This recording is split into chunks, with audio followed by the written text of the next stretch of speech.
Alain Carignon, vous siégez au conseil municipal dans l'opposition depuis 2019, candidat en 2020, première force d'opposition lors de cette élection municipale, avec évidemment une cible, un adversaire privilégié, le maire écologiste actuel de Grenoble, Éric Piolle.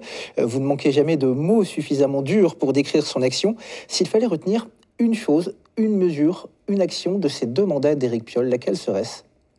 Ça dépend. Sur le plan disons, global, c'est les affrontements, c'est la violence dans la ville, la violence politique, c'est le fait qu'on a divisé les Grenoblois, on a opposé les cyclistes et les automobilistes, les commerçants et les consommateurs. On a, au fond, créé une ville qui ne fonctionne plus, qui ne produit plus du commun.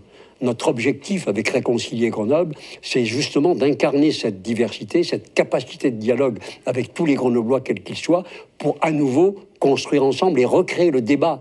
Grenoble a été la ville du débat depuis Mendès France, Jeannet, depuis toujours, du Bedou. C'était la ville où on pouvait débattre, échanger. Et malheureusement, cette majorité, par sectarisme et par idéologie, y a mis fin. Question piège peut-être, est-ce qu'Éric Piolle a fait une chose de bien à vos yeux? Oui, mais il y a des orientations. D'abord, il y a l'orientation générale qui était celle qu'on ne peut que partager. Une ville apaisée et qui se prépare au réchauffement climatique. On adhère tous à cela. Malheureusement, après, dans le concret, dans l'application, c'est devenu une écologie punitive et les objectifs ont été perdus en route. Donc un peu de positif, mais du négatif derrière, toujours. C'est-à-dire que oui, il y a des intentions. Il y a eu des intentions qui ont tourné au sectarisme.